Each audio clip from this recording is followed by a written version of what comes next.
that had been shared through the council session and through your dialogue and your input. But we felt that it was very important to bring this back in front of you so that you have, another opportunity to ensure that what was captured truly reflects what it was that you were hoping that was being captured through that discussion.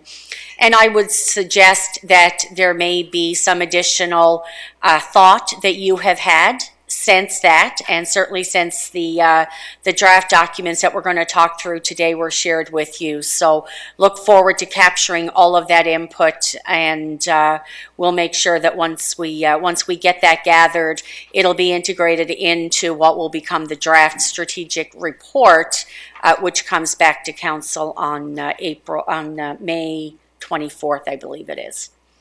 So Trudy Parsons with MDB Insight, my colleague Margot Began will be again feverishly typing and capturing all of your input.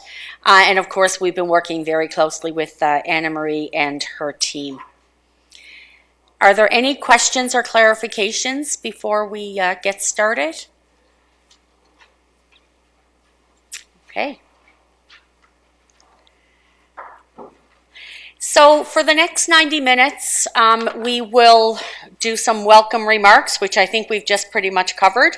I want to talk through the strategic themes and priorities and explain to you some of the changes in language that you may see reflected in the document, what I'd consider the working document that we shared with you in a paper format, as well as we'll talk to it on the screen. I'd like to speak to the mission and the principles and give you the update on where we've landed with that. We have a vision exercise which took into consideration the input that we had received from council in trying to craft what that message or that vision statement might look like, and we've offered one for your consideration. And then, of course, we'll just do a quick update on the next steps. So the first thing that I'd like to share with you is that in the handout that you have, what you see on the first page with the pillars is a reflection of the language that came out of the working document and that was shared with you with the 10 pillars, and we narrowed it down to these 5. You'll see as we work through these worksheets that there's been some language suggestions that I'd like to get your thought and input on and approval, as well as one of the pillars it's being proposed that it be collapsed and a new pillar actually be added in, and so we'll speak to that as well. We've changed the language in the document to utilize the terms goals and objectives versus themes and priorities. We felt that that's a much more common language, which will be easier for individuals, staff, and community to reflect on what is the overarching goal that we're trying to achieve as a result of the objectives that have been outlined. Following the objectives will be the departmental business plans. And so the departmental business plans will actually take these objectives and break them down into very specific tactic and actions, so that when council sees the departmental business plans, you're not only going to understand the what we're doing and the higher level how we're doing it, but you're going to see on the ground specifically what are the particular activities and initiatives that staff will be working on over the remaining life of the strategy. So I'd like to draw your attention to the first pillar. I didn't want to lose the language of inclusion and safe and reliable transportation. So we just simply call them pillars. And if you think about a pillar, it's really about holding something up. The foundation of a house often has pillars, and strategies often will refer to having pillars. And it also creates a really it creates a real opportunity for your communications department as to how they're actually going to present this in a visual fashion. Because we know that, having a visual creative document is going to be really important to community as well as staff in really, seeing in a picture what this is going to look like, sort of from the building of it to the implementation. So how we've approached this is we've captured what we've titled Administration Advice and Commentary, and this is where we're going to be seeking clarification from Council on a number of things. Anything that you see in red is a new language, something that where we've proposed that there be a language change, or that perhaps something is going to be deleted, and we can talk through and offer explanation as to why that may be the case. So if Council is okay, I'll jump right into the first one. So the first one is inclusion. The goal statement is strengthen Waterloo as a diverse and inclusive community. So that's the goal that we are working towards achieving. You'll see that there are 4 strategic objectives that have been identified under this pillar. And these again reflect what came out of the work that Council did with Queen's Executive. So no questions or clarification required for number 1.1, which is create opportunities for engagement with and among diverse groups within the community. In number 2, we're seeking clarification as to whether or not this language change is acceptable to Council. And the language change is simply remove embed and add adopt. So adopt best practices that support inclusion in all city business operations and service delivery. And before I open the floor to Council, just to give you a sense of where these changes came from, it was working very closely with Anna Marie and her team to, sort of take into account all of the input that has come throughout the whole process, making sure that we're staying true to the intent, which is why we're back in front of Council today to ensure that we are staying true to Council's intent with each of these particular objectives.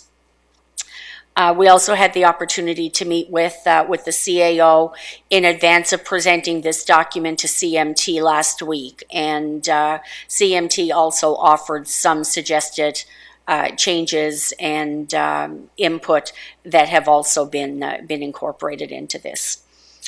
So I'll stop talking right there and open it up for just clarification if Council is comfortable with changing embed to adopt. So to Council, do we want to do all the pillars, have the presentation, I was thinking, have the presentation on all the pillars, then come back and revisit them one by one, or do you want to do them one by one? Okay.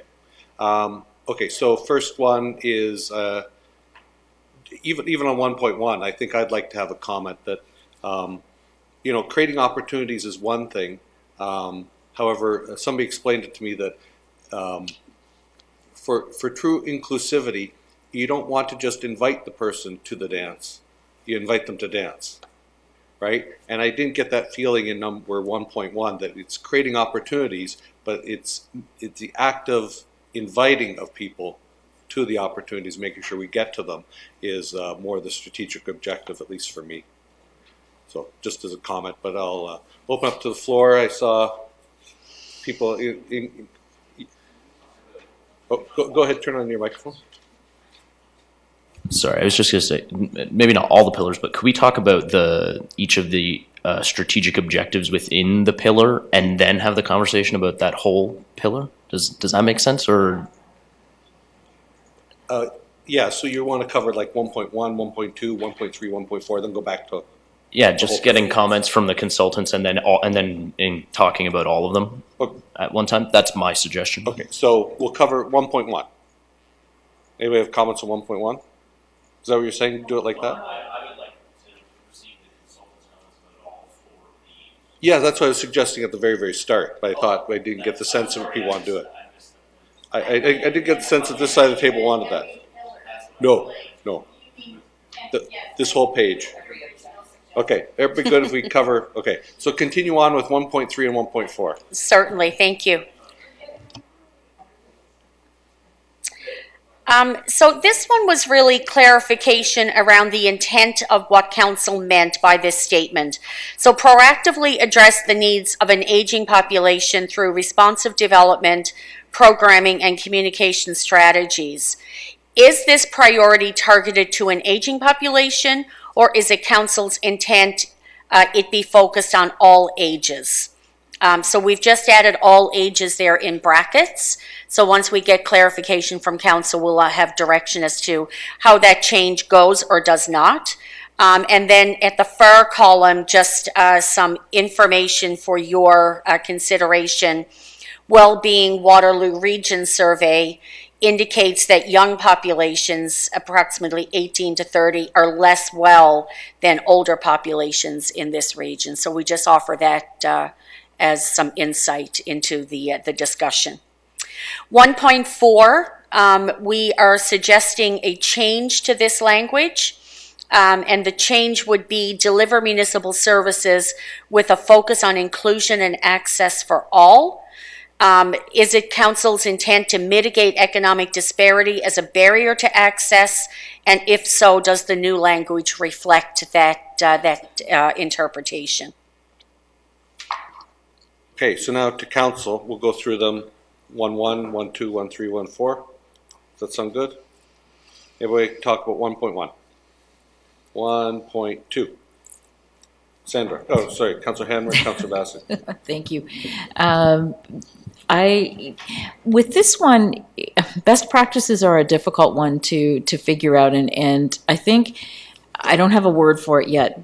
If we're going to look at, and we definitely do need to look at best practices, it's more than just adopting it. It's more than just, we want to change an approach, a behavior, how people are carrying it out, so that we're always doing things with the best practice in mind and continually looking. I'm just a bit concerned. Adopt to me is a bit more passive. It doesn't really say, we're going to take leading practices and do what we possibly can each and every time.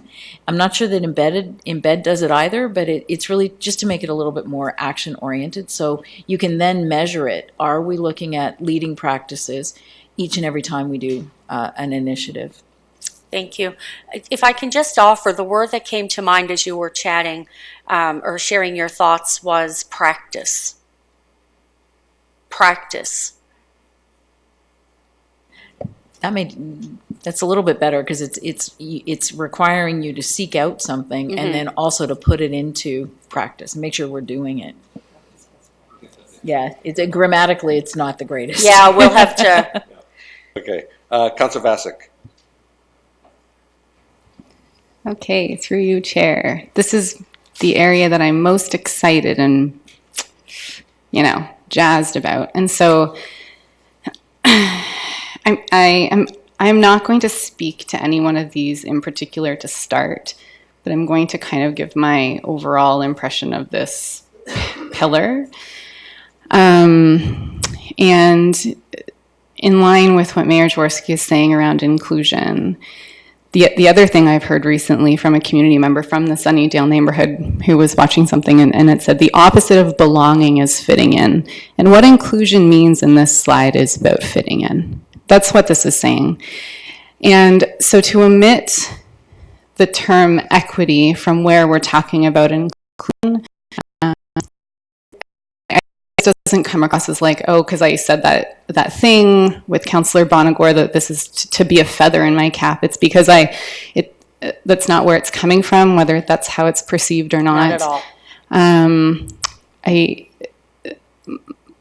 My research, my professional experience is grounded in evidence about what equity means and how that is different from inclusion as a goal. Inclusion is a goal, and it's okay if we call it equity and inclusion. I'm okay with that. But to omit equity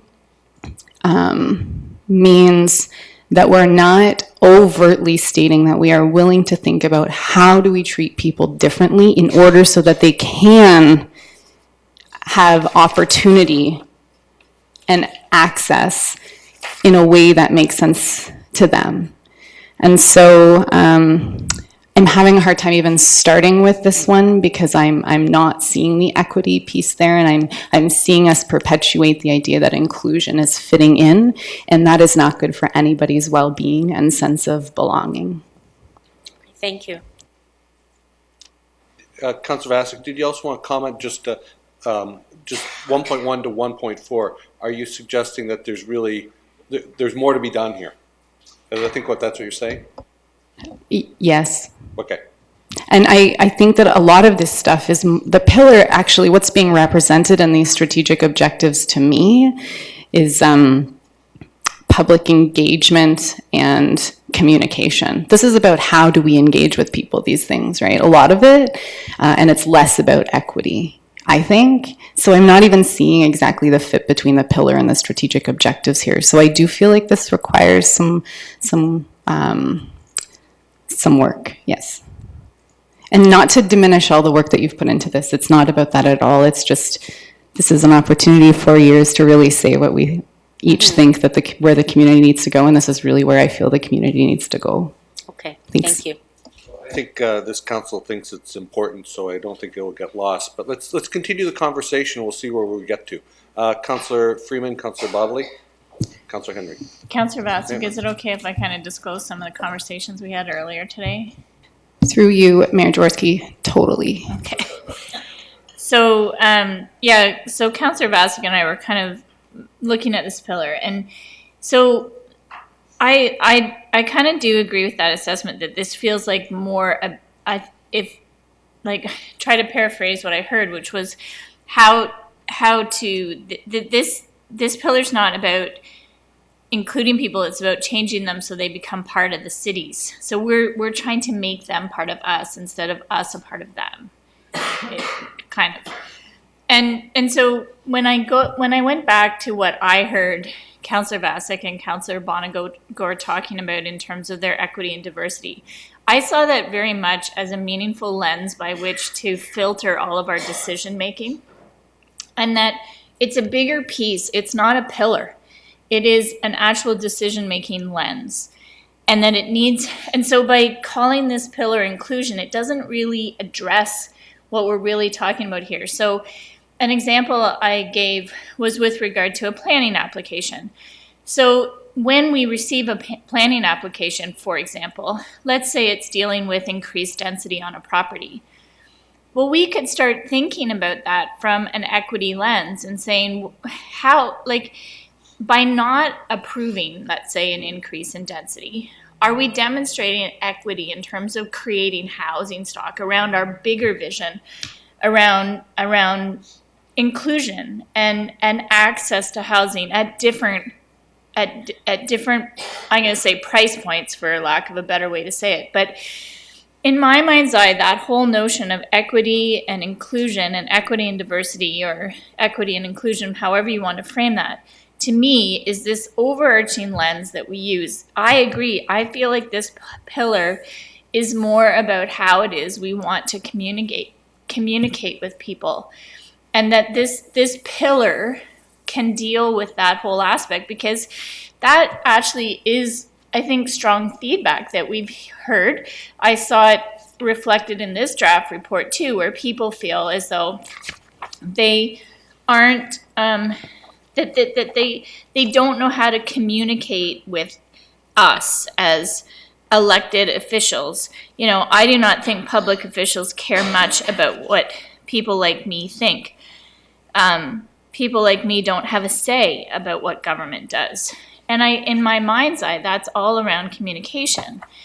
And so more broadly, I just wonder whether that's more what this pillar is aiming at. And that's not to say that that's the pillar we want, but I can see that. And I'll turn to the staff team and say that some time back, we had something called a healthy community lens. And it was a decision-making tool that we used. And in my mind's eye, this whole notion of an equity and inclusion lens would replace that, and in a different way, in a more meaningful way. So anyways, I'm trying to talk through this one too, because I am struggling with this pillar, and I'm struggling more broadly with this. Like, I feel like the whole notion of equity and inclusion is a broader piece that touches on all of the pillars. And Could very well be. yeah, and I want to turn to Councillor Hamner, like, because she sat on a variety of different boards. Have you created such a thing as a decision-making lens? And when you have, how was it embedded within a strategic plan or within a strategic conversation? through you, Mayor Jaworski, to Councillor Freeman. Yes, indeed, I have worked with a whole host of different kinds of frameworks to put in, and as our consultant probably has as well. And there are different ways to do it. And part of the conversation I had with Councillor Vasic today too is we're trying to change with equity and inclusion and diversity. And I use all three words differently. We're trying to embed a different way of looking at things. So sometimes you do need to look at, in the strategic plan, how do you support that? Is it a pillar underneath that everything rests upon, and visually you put a diagram with it there somehow? Or are there some specific things that you put as objectives for this round of the strategic plan until you get that behavior change? And then it's not a pillar anymore. It becomes the tool or the framework that you're making the decisions. So I think it's really important for us to look at it either way. I like the idea very much that it becomes equity, inclusion, and diversity becomes the lens at which we are making all of our decisions and looking at how we're moving forward with each of those. That being said, I do believe too that there are some concrete things that we need to be doing. So when I look at the objectives that are within this pillar, communication absolutely, or engagement, is one piece of it. We're also talking about leading practices or best practices on how we do things. The third one, in my mind, gets at, we know we've got an aging population, which for this strategic plan is going to require a little bit more focused direction. So I wouldn't support putting all ages, but it needs something specific. And then the last one is having us make sure that we are looking at our entire population that we're serving and what are the things that we need to do in place. So I think there are ways of us doing both, and I would lean to the side of seeing it as a pillar. I don't know what to call it yet. Equally, though, saying when we're making decisions, these are the 5 things that we keep in mind as we do it, and equity, inclusion, diversity are those things, and then fiscally responsible and the other things that we are required to do. So my comments. So Councillor Freeman, Bodley, Henry, and come back soon. So building on that, if I could turn back to you, when you develop a strategic plan, if we did want to do that, if we did want to create this decision-making lens that was more of a standalone lens, where does that fit in? Like, is it a separate item in the strategic plan? Like, how is that framed? I would suggest that it's framed in the guiding principles, because the guiding principles are, for me, when I think about the guiding principles, they're what must remain true as I'm thinking through the decision-making process. So always checking back to those guiding principles and confirming in my mind and through our discussion that we are staying true to the intent of those guiding principles. And as you will recall, we've added equity and inclusion now as a guiding principle, which makes it an overarching lens that would shine on every conversation and every decision that we would ultimately make. Keep us moving here to get other input. Councillor Bodley, Councillor Henry, Councillor Hanmer. Through you, Mayor. Sorry, that was a big sigh there. Through you, Mayor Jaworski. When I look at this Wellbeing Waterloo region survey, I'm with it on the democratic engagement side, but when I'm thinking about inclusion and equity and diversity, I'm looking at it more from some of the statistics within the community vitality section of the report. Reports of discrimination due to ethnicity, culture, race, or skin color have more than doubled since 2013. Almost 7% of respondents frequently experience discrimination due to ethnicity, race, or skin color. Similar percentage frequently experience discrimination due to age or gender. These types of things, that's sort of my focus when we look at what this pillar is supposed to be tackling in terms of issues that we're dealing with within our community. And so when I'm looking at the 4, if I'm looking at it holistically, all 4 of them, I see the first one as focusing on the community. I see the second one as focusing internally on city practices. The third one being specific to an aging population, as Councillor Hanmer said. And the fourth one sort of focusing on the income disparity that we're dealing with. And I think maybe the issue that I have is that the community-focused one, that very first one, is maybe not strong enough for me when I look at it. And perhaps I would feel a little bit better when I go back to the the previous workshop, one of the things that received 3 out of 3 of the votes that didn't make it onto this list of 4 was establishing a team under the CAO with an executive director responsible for human right, equity, diversity, and the environment. Perhaps I would feel a little bit better if this was, and I recognize that maybe is a little bit more tactical, but perhaps I would feel a little bit better about that first 1.1 if that was something that we were committing to as part of the business plan, as part of the entire model. So that's kind of my comments about the whole thought. Really good. Because I do think there's a lot of work to be done in this area, and regardless of whether it's drawn like this or drawn as a pillar, I really think for our purposes we need to draw it as a pillar, because there's going to be work to be done here, and we'll keep in touch with staff along the way. So, Councillor Henry. Yeah, I think from what I have some specific comments on this, but I think from what I've been hearing in this conversation, we had a question of whether we should have a pillar, because this should be a practice. I've heard that it fits best in as what we've labeled here as principles, right, underlying ways that we do business. It is. We did add it to that, and I'm sure we'll have that conversation later. So the question is then, do we still need a pillar? And I heard Councillor Hanmer say quite clearly what we do, because if there's stuff that we actively have to do to become that, then we need to do things, and the best way to make sure that we do those things is to write it down and to give it a strategic priority as strong as anything else that we're doing, or we won't do it. And it's that simple. So do we need a pillar? Yes. Do we need the principles? Yes. What does it say? Oh, there's the hard part. And I think Councillor Bodley had identified a few things in there around this is outside, this is inside, this is, and I think that's useful. So I'm more of a proponent here of tweaking some of this language to work, recognizing that these were things that we said, what would we really want to focus on in the next 2 years? And so how do we pick a few things where we move the yardstick and word them right? And recognize we'll have more work to do, and conveniently a city will be around for a very long time, maybe not in this exact form, but this place will be around for a very long time, and so we have time to make incremental progress on these kinds of things. So, in that spirit, Mayor, I appreciate your comments on 1.1. Those I think get closer to where we're trying to go on comments for. Not just saying, so we had this opportunity, we posted it, you didn't come, oh well, so swell, we're better now. But actually making sure people come. So I'll look for language that way. I take Councillor Hanmer's advice on 1.2 as a way to deal with that a bit differently and find some new wordings. I'm happy with that. I'm also reasonably happy with the adjustments in 1.4. I think bring growing attention to says we send out press releases. And tell people about it, or maybe hold speaker series and tell people about it. But we have the capacity as a city to do things.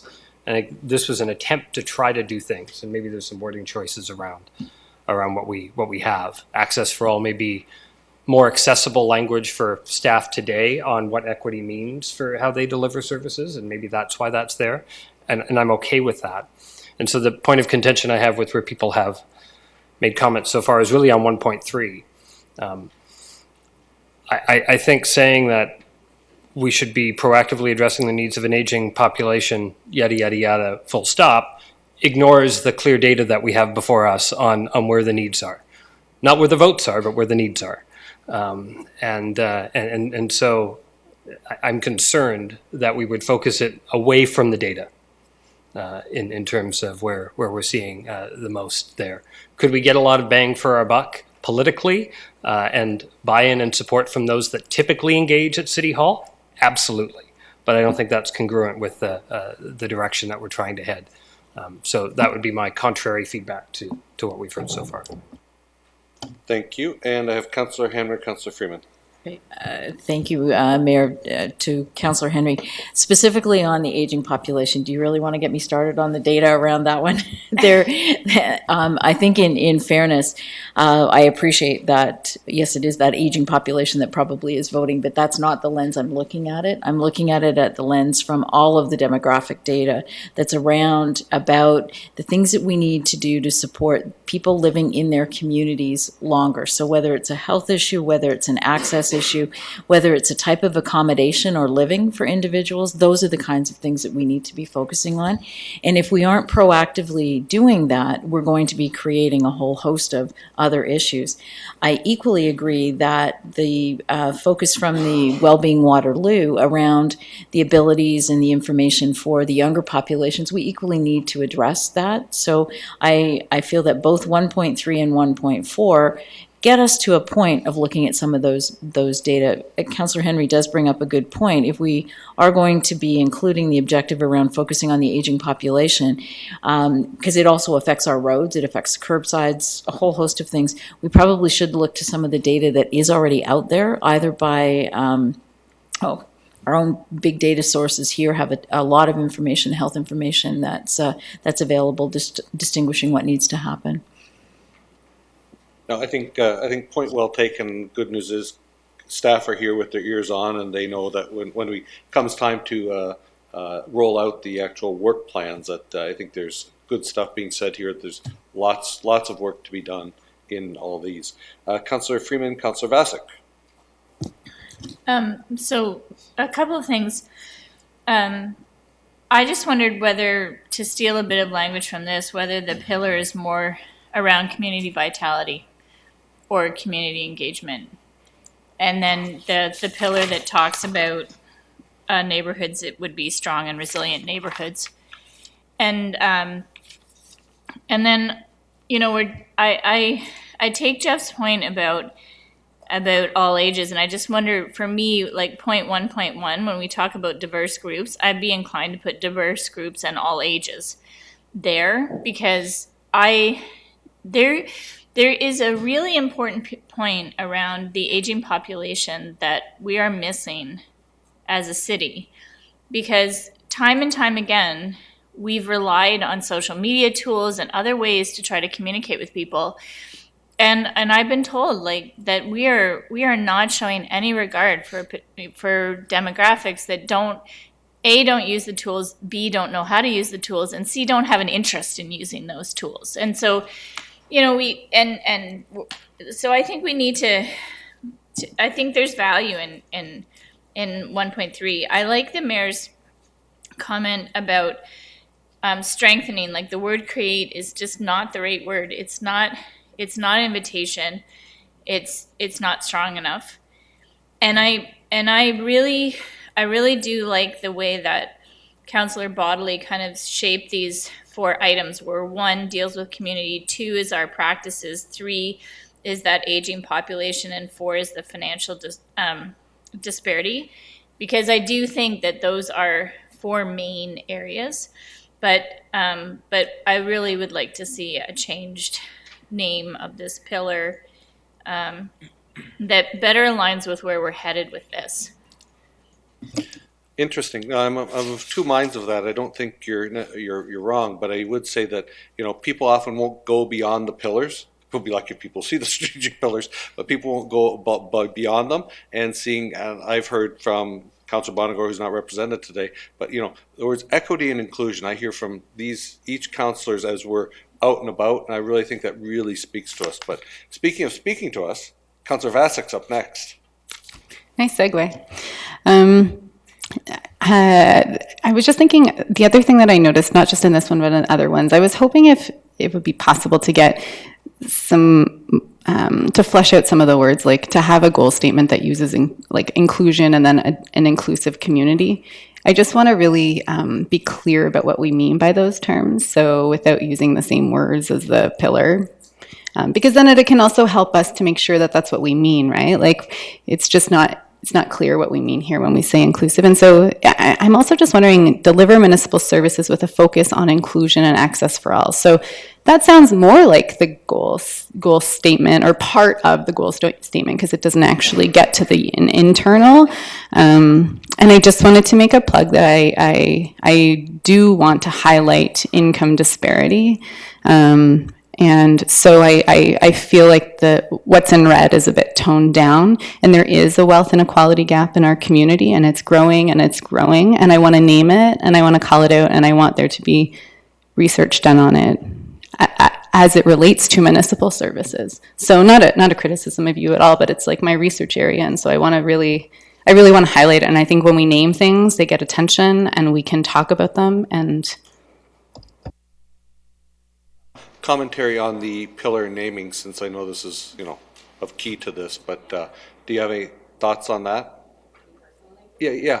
Well, no, as a counselor, actually, but. oh, right, yes. Yes. I mean, when we left the last session, I'm okay with using the term equity and inclusion in two different places as a guiding principle and here. And so I left thinking one of the pillars was going to be equity and inclusion as well as the guiding principle. So I'm cool if we put equity, inclusion, diversity. I mean, the other thing Toronto does is they say human rights. So I like the idea of human rights as well. Human and environmental rights, equity, I don't know. Those are some of the words that come to mind. This is the hardest pillar that we're going to be working on, so if there's more work required, up to us, just call another meeting to work on this one, so it's all good. Councillor Bodley's up next, and then we might move on. Yeah, sorry. No, go ahead. I agree that this is perhaps the most important pillar that we're going to be looking at here. So I just wanted to lend my support. Seems like we're in the minority, but I agree with Councillor Henry's commentary regarding 1.3, and I'll just leave it there. The commentary around the naming of it, and I agree with Mayor Jaworski, the idea of inclusion and equity being part of there. I think the words are too powerful as a community statement to not be part of a pillar that we're focusing on. However, to speak to Councillor Freeman's point about community vitality within the Waterloo Wellbeing Report. One of the things that's within there that talks about community vitality and what represents an above average well-being there is strong sense of belonging. And I wonder if perhaps equity, inclusion, and a sense of belonging is perhaps a sort of a way around that. Some of our, Councillor Freeman's in my ear saying it's too long, but I know that sorry. That's not what he said. Oh, sorry. I missed you. I just thought sense of community in and of itself is very good. Sense of belonging? Sense of belonging, yeah. Sorry. Thank you. Thank you for correcting me and making me sound like an idiot. I'll just leave it at that then and eat a Halls. Enjoy the halls. Okay. Oh, Councillor Veith, we haven't heard from you yet. Okay, Councillor Veith, then we're going to move on to the next four. Go ahead. This is all really interesting and great conversation, and 1.3 was the one that caught me about, and I like the all ages because I take in my neighborhood, and I know in Waterloo we have the younger population there's a lot of at-risk youth, so I like that part. But have we talked about the guiding principles here at all? Like they're listed here.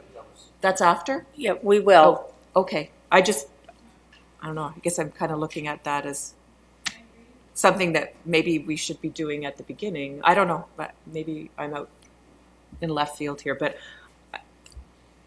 anyway, just a thought. Yeah. I don't know. I think we're into a process now, so we'll continue so we can try and be done in 58 minutes, if that works out. So if I can just get, sorry. Oh, did you want more, Councillor Vasic? No? Okay. If I could get some clarification just to make sure that we've captured go this ahead. correctly.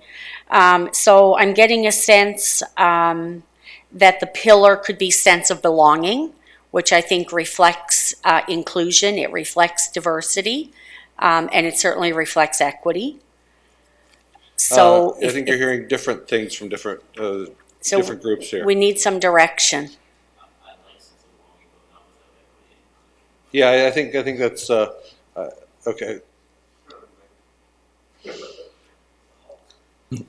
Sorry, I like sense of belonging, but not without equity inclusion. I think equity and inclusion are too powerful of words for us to not be including. Yeah. So then might I propose equity and inclusion as the pillar, and we can use the language sense of belonging within an objective to make sure that it doesn't get lost. Councillor Or the Vasic. goal. Or the goal statement. Oh, Councillor Hammer. I was just we're all gonna say the same thing, or the goal statement would Yeah. be the better place. Okay, cool. And again, we understand that 1.2, we're just going to change. We're not going to go with embed or adopt. We'll come up with a new word and more of an action, a verb. Is the decision to include, to leave aging population or to change to all ages? I think the issue that Councillor Hanmer was trying to get through is the fact that there's really a demographic shift coming upon us. People have been having babies for a long period of time, but we're having a demographic shift, a planning constraint, and people who are in our community, they're going to face things that we haven't seen as yet. And so certainly that has to be called out. And I think the all ages aspect is good.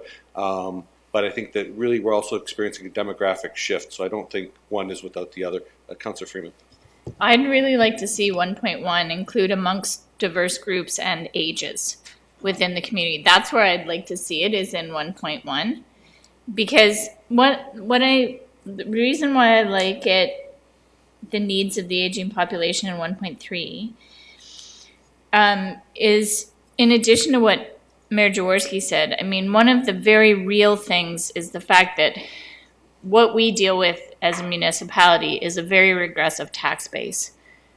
And as this population shift happens and people, more and more and more people live on fixed incomes that aren't inflating with their value of their homes, we got a real situation on our hands where it's related to equity and inclusion and a notion of sense of belonging. And I think, like, I really feel that this is a standalone pillar. If we need to add another one to get to the point that Councillor Henry and Councillor Bodley raised, I'm okay with that too.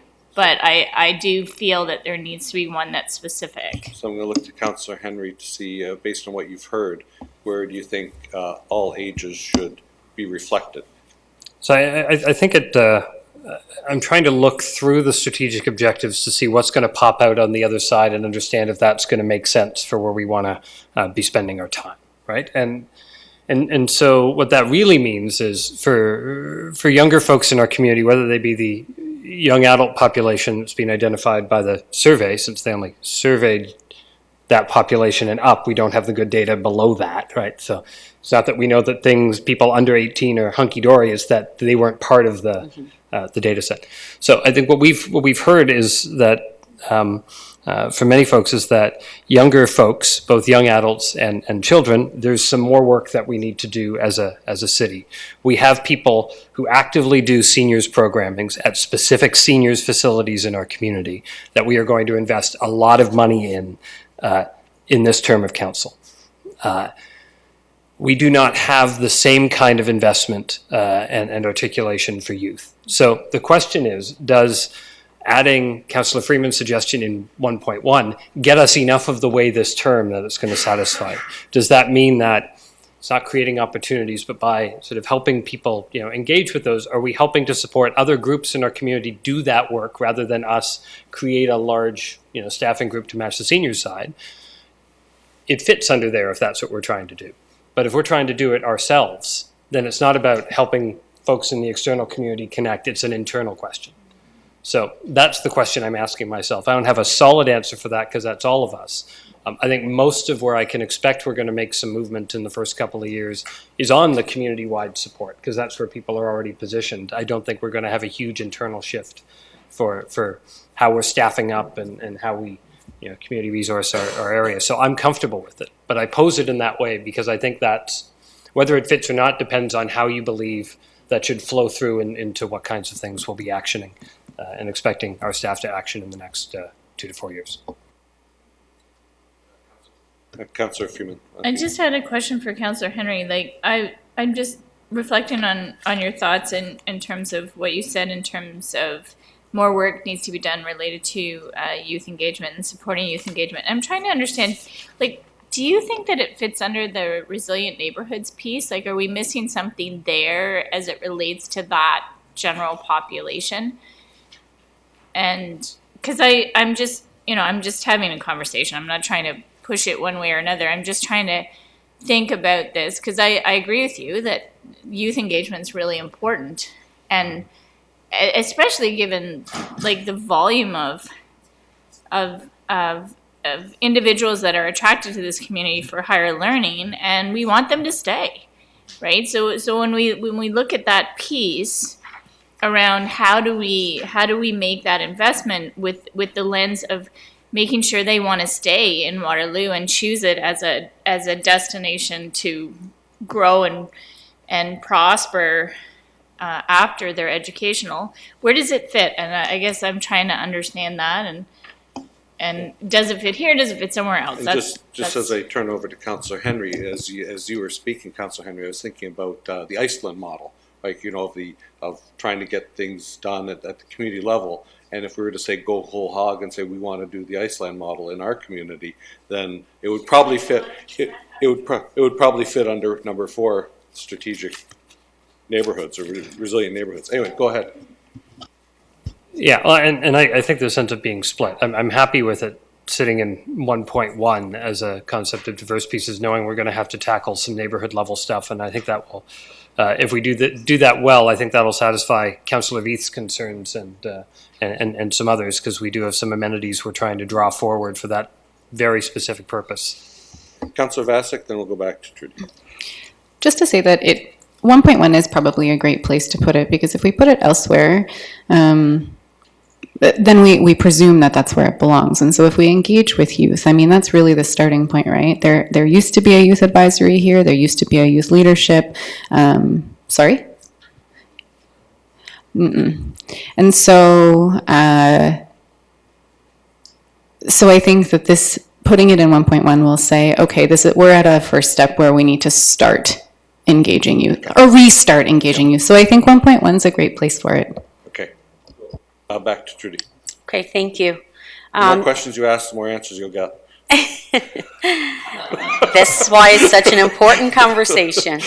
It was actually under strong community and resilient neighborhoods originally and got shifted. So, I think it can certainly be reflected here. And I think part of the direction to staff when we get into the conversation around the business plans is that while the focus of 1.3 is looking specifically at the senior or the aging population, that it's important that the business plan activities also reflect all ages. Okay, thank you very much. Oh, go ahead. I just wanted to take a second to highlight the whole Smart Cities Waterloo region initiative was focused on youth and dealing with the issues that we're dealing with region-wide around youth well-being. So I think, like you were saying earlier, this is something that's going to be at the forefront, and I think we're going to want to follow the lead of some of the initiatives that come out of that, assuming we win, hopefully. You betcha. Fingers crossed. Okay. Okay, thank you. Next. So I'll move us on to number 2, the pillar being safe, sustainable transportation. The goal statement, improve all modes of transportation to make Waterloo more mobile, accessible, and connected. The intent here, as you can see, is that we are proposing that 2.1 to 2.3 could actually be turned into either a KPI metric that could be utilized by staff to monitor, and 2.2, 2.3 could be turned into specific tactics that could be written into the business plans. We did look at adding 2, which we felt was sort of encompassing at a higher level of the strategic objectives above, and that being 2.4, enable safe travel by all modes of transportation, and 2.5, support increased use of active transportation. Okay, first up. Thank you very much. And I've been thinking about this one a lot, and so I thought I would use as my base 2.4 and 2.5, which were the suggested replacements for what we had. And I had some different wording to run by council, and those that I think tries to grab back those pieces that we're losing to KPI metrics, because I think what I'm concerned about, and I had a chance to speak briefly with by email with Councillor Bonagor as well, that she's also very concerned about, and I'm trying to reflect back here, is is the Vision Zero piece. It is something that is important that we don't lose at a high level, but we can word it in a way that's not a KPI metric or something else, but we can word it in a way that's a strategic objective. So here's the replacements I have for 2.4 and 2.5, and we'll see what folks think. 2.4, adopt Vision Zero practices to enable safe travel by all modes of transportation. Next. So just a few words. And for 2.5, I had, and I'm flexible on the first word because I went back on a few of them, enable increased use of active transportation. And I'll tell you the reason for the second word choice. Support sounds like somebody else does it and we say, yeah, you go get them. Enable sounds like we're actively doing some of those, and we're also helping other people to do some of those, because there's a broader community responsibility beyond the city to be able to do some of those. We can encourage, we can support, and we can do ourselves. So enable was the word I came up with. I'm happy for a word that covers it better, but that's what I had over lunch. Nice. Great, thank you. Councillor Freeman up next. Councillor Bodley? Here you go. You right? Yeah. Okay. Yeah, I agree. I don't want to lose this notion of Vision Zero practices. That is a critically important lens in my mind's eye. I was disappointed actually to see it recommended to be deleted. And the other piece is I agree with the change to enable increased use of active transportation, but the reality is that I think the objective is to actually increase the mode shift. I really do think that's the objective, is to increase mode shift. Because if we don't increase the mode shift, we can't afford to widen our roads anymore. We don't own the real estate. We don't have the land to do this. And I don't see that just as a key performance indicator. I actually see that as a really strong strategic objective. And if we're not focused on that, then we're not singing from the right songbook in terms of helping people understand that we need to all think differently about how we get from A to B. So are you suggesting rewriting it, just say increased use of active transportation, or what? Well, I enable increased number of residents using transit and active transportation. I think transit and active transportation are important words. In my mind's eye, transit means leaning into our transit services, and active transportation means using your feet or your wheels or some personal means of getting yourself around. So I see those as two very important pieces. We have to start talking differently about this as a city. Otherwise, the car-centric planning notions will continue to rise to the top. And not to say that our comprehensive bylaw and our official plan lead to that. That is not what I mean at all. I'm just saying, like, more broadly in the community, there is a willingness on behalf of people to still think there's this war on the car. And that's not what this is. This is about the fact that we can't afford to think the same as we did before related to our transportation corridors. And for me, this language, some of this language really, really, really has to stay. I might move on to, we're going to have to keep moving on. So I want everybody to be succinct here. And so I'd like to see enable increased use enable increased number of residents using public transit and active transportation. I might choke on public transportation only because it's not we're going to look to staff, and there's no staff who deal with public transportation. So let's go to Councillor Bodley, see what he has to say. I'll try and keep it succinct, and I'm really happy to hear Councillor Henry and Councillor Freeman's comments, because I spent much time deliberating on this and thinking about this over the past few days as well too. I guess, and I'm just going to echo their statement that I don't believe that Vision Zero is a tactic. It's a series of tactics that that we can utilize. The Vision Zero to me is a philosophy that talks about, to Councillor Freeman's point, a non-auto-centric approach, talks about the most efficient method of moving people, not necessarily moving cars, and does not accept serious traffic incidents as something that's going to occur. It talks about doing, and it's not looking at high crash locations or specific data. It talks about safety everywhere within our community. And there's a whole list of tactics that are available under Vision Zero that may or may not be utilized. And I wrote them all down, but I'm not going to speak to them. So I'm just very, very pleased to hear and would throw my support behind the comments from Councillor Henry and Councillor Freeman. And I'll leave it at that. Okay, Councillor Vasic up next.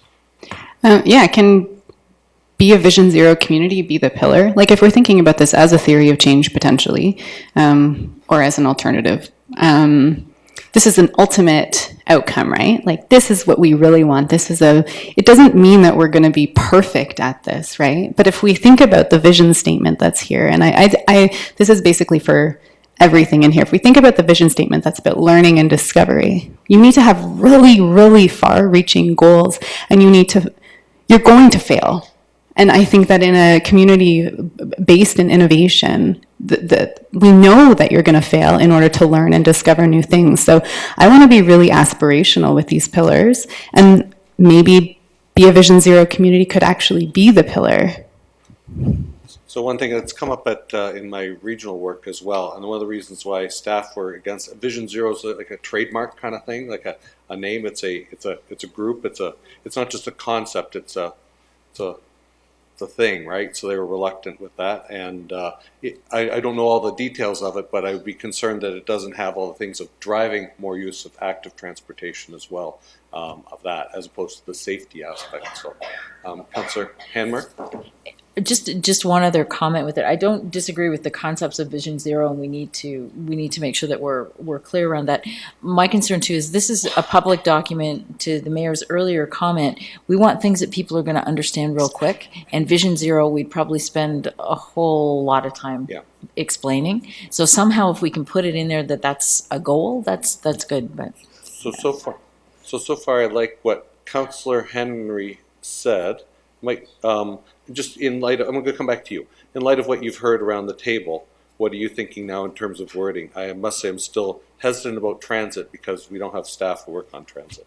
So I'll say a few things to that. One, I appreciate Councillor Henmer's point, and I think that's a good, and Mayor, your point, there's a good reason for it not to be in bold up at the top. I think safe, sustainable transportation captures the objective in accessible terms. Once we get down to strategic objectives, that's now a greater nexus between the public and the people that do it, and I think folks can get it there.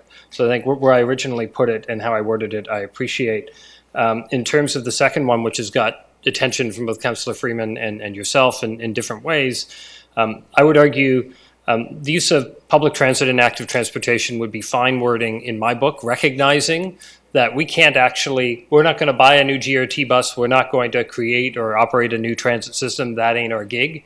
But when Joel's division, works on development, when Chris Keeler and Ron Ormson build roads, are we building them that work for that or not? Are we building them that connect to that or not? So we have a role to play in creating the connectivity and the feelings of safety and clarity to be able to help GRT meet its goals. Because if they tried to do it by themselves without recognizing land use and without recognizing the roads they run on that are ours, they ain't getting there. So I think that's helpful. In terms of Councillor Freeman's comments on adding, I would say the metric-like numbers, I'd be happy with staff taking a pen to, the enable increased use of public transportation, active transportation goal, and see if there's a mode share shift piece of language they could add into there. I don't want to increase the number of, because I think the ultimate metric to measure this is mode share at the beginning, mode share at the end, and I think those get very specific, but recognizing in a clear way that that's what we're trying to do. If staff feels satisfied with however that gets worded, I think we get there. To Councillor Freeman, but I think we're there now. Yeah, and I really like the way that Councillor Henry said adopt Vision Zero practices or tactics, whichever is the word that we want to use. And not to be disrespectful, Mayor, but the term complete streets was also like a trademark kind of thing at one point in time. And it really is the language of how we build roads now. And I think the language of how we need to build transportation systems now is Vision Zero. And it was started in Sweden in 1997, so it's not new. And so I really, really, really like it in there. I wasn't arguing against it, was just more the transit aspect, but I like how we have it because it has come up in buildings in the uptown of now, how do I get on Mobility Plus? How do I get on that now that the building is built and it's all constrained? So questions from Trudy for us? No, I think I have clarity. Thank you. Okay, we're on a roll. Pillar 3. So the original language for this pillar was sustainability and the environment. And through discussion with the CAO and the team, the term sustainable city was put forth for your consideration. You'll see here that 3.1 was no clarity was required. Apply a sustainability lens on all services and projects. Number 2, 3.2, it was suggested to be deleted and turn it into a metric. And we're already measuring the greenhouse gas. The suggestion was to remove the pillar infrastructure renewal because they all really referenced or referred to or implied sustainability. And you will see here, 3.3, 4, and 5 were actually strategic objectives that fell under that infrastructure renewal pillar. And we've languaged them to fall under the sustainable city pillar as well. It's not to say that we have to remove it if it's council's desire that it needs to be a pillar in and of itself, then we potentially would end with 6 pillars if it's council's desire to add the proposed 5th pillar that we use to replace this. So again, just conversation, input. Council Henry first, Council Henry next. So I'll say on the big pillar question first, I did have some trepidation around the removal of infrastructure as a standalone pillar, but I think it can fit within the lens of a sustainable city. So as long as we hit it well enough and strong enough on strategic objectives, I can be okay with that. So with that, I'll move down the list. I think I appreciate that in 3.2. That's an action that would support a strategic objective. But at the same time, I think what that means is we lose in the strategic objectives any obvious references to addressing climate change. And I don't want to do that. So I would prefer 3.2 to read something like, and I'm more happy here than anywhere else for wording suggestions, because this one I did about 15 times and I still don't like it. But was so enable bold local actions to address climate change, for which obviously city-owned facilities, yada, yada, yada, is something that we would need to do. And the language I chose there, bold local actions, is recognizing where we are, recognizing the strength of the actions we need to take. And the language of enable, I tried to be broad and flexible to recognize we have things to do, but we also have committed the community to a broad target, and we need to figure out how to support the community on that. And when I started trying to do both internal and external words on that, it got too wordy. So I just left it there and hoped somebody else could fix it if they could deal with that. And then the only other comment I had was 3.3. I think it's a bit of an interesting one. It sort of says we'll be a sustainable city, but not really. I think where 3.3 could fit in the infrastructure lens because it was part of our conversation about the pace with which we'll deal with the infrastructure challenge. But in the broader term, I don't think it works as well. And I actually think this is what the principle of fiscal responsibility means. And so since we've got it and are keeping it in the principles, I don't think we need it as a sub-strategic objective. I think we've captured it in principles. And where council feels that staff haven't reflected that in their work that comes before us, we definitely reflect that in our work back. So I think it's better captured as a principle than as an objective in a migrated category. So those are the comments I You're had. saying delete 3.3. Delete 3.3. Yeah, okay, Because that's it's captured in the Okay. principle. Councillor Hanmer, Councillor Bodley. Thank you. Through you, I like it collapsed. I like the focus that it's got right now as a sustainable city. I do like the suggestions that Councillor Henry's made about making sure we've got something that's reflecting climate change. I was struggling with it just being greenhouse gases and energy, and it really is more than that. So I like the suggestion, and I do like the wording that you have. I have no other changes for it. It's out there, and people can understand what it is. The point, and I was struggling with 3.3, and I couldn't really figure out why I was struggling with 3.3 until you said the fiscal responsibility. We have to do everything that's fiscally prudently. It's one of our principles, so that fits for me in a better spot too. Thank you. Councillor Bodley. Through you, Mayor Jaworski. Classic. I have a bit of a challenge with infrastructure renewal being in this pillar myself. I'm for two reasons. One, I think I think it dilutes the message around sustainability and the environment. That's if we're sort of lumping infrastructure renewal into there. So I'm a little concerned with that. Although I would be more happy with it, given Councillor Henry's comment about strategic objective addressing climate change directly. So I have a little bit of a concern there, but I actually have a bigger concern that I think infrastructure renewal is going to be one of the biggest things that we deal with from a purely tactical perspective over the next 4 years. And if it's not a pillar, I guess I have some concerns with that. So it's a twofold issue for me. I really think that I prefer sustainability in the environment. I prefer the focus to be there, and I think infrastructure renewal is enough of an important issue at the city that we can have that as a separate pillar. And the only comment that I would add for consideration, I'm not necessarily suggesting that it needs to be this way, to Councillor Henry's verbiage, is whether or not we want to address this as a climate crisis or whether we want to address it as climate change. I'm happy to address it as a climate crisis, but just going to put that out there for Council's consideration. By my only concern with that is that's sort of like more recent language, and some of these things, we're going to have a lot of stuff on our table, and some things will be, quote, used against us, right? So, it's, we have, as we said earlier, in terms of pulling out all the plugs, we can't pull out all the plugs. We have lots of work to do here. So let's get more input from Councillor Freeman. And just on your point, Councillor Bodley, I think the word environment, people look for the word environment in strategic plans, and sustainability means a lot to us. But again, environment, sometimes people just look for the simple language. Councillor Freeman, please. Yeah, I would like to see. Oh, did I miss Councillor Vasic? Sorry. Oh, okay. Councillor Vasic okay. next, remind me.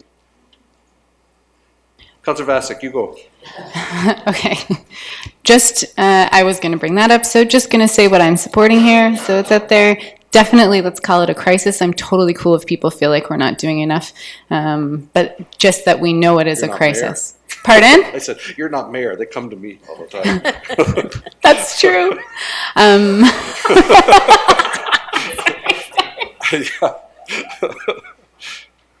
I've noticed that I've watched a few of the YouTube videos. I had to step back because I realized I cackle. I really would like to call it a climate crisis, though. And I'd like to get rid of 3.3 in here. I want this to be as bold as possible, and that's it. Yeah, very good. Back to Councillor Freeman. Through you, Mayor. I agree with the comments about infrastructure renewal not being a separate pillar. I think it is critically important that we signal to the broader community that this council is committed to infrastructure renewal. We can't be talking about implementing some kind of tax levy and not list it as a pillar. And to make it clear, I'm against the tax levy, but I'm just saying, like, we can't be going out to people talking about this big problem we have, and we don't even include it as a pillar. Like, it just makes no sense to me whatsoever. And more broadly, like, when we want to talk about sustainability, I do think we have a climate crisis. And the problem is that individuals think that it is the responsibility of governments to address it, that they don't know how to do it personally. And so I think we need to be starting to talk about this notion of a climate crisis and helping people to understand at a very personal level how they can affect change. And so I like the use of the word. It is audacious, but I also think, you know, a lot of this plan, like, I don't know, I want to push harder on our plans. I just don't want them to be quite so motherhood and apple pie. And we should make it difficult for ourselves. And, you know, so I do think that this pillar is intended to deal with the environment, and we should just say so in the pillar. Okay, points well taken. We've warmed up to the word crisis over the past 5 minutes. To Councillor Henry, so I too would have shared the thought about infrastructure renewal as being sort of a key, one out there, the pillar. What say you on thoughts on that?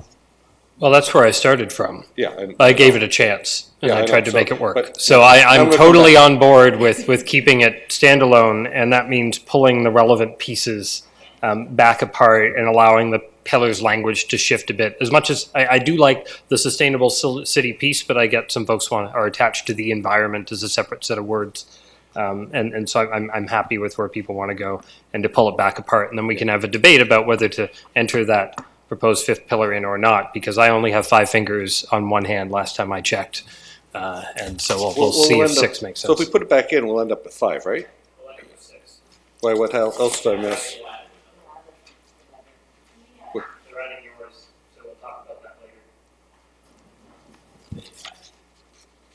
Which one is that? Is it? Number 6. Oh, economic development, okay, of course. You did have 6 in your last strategy.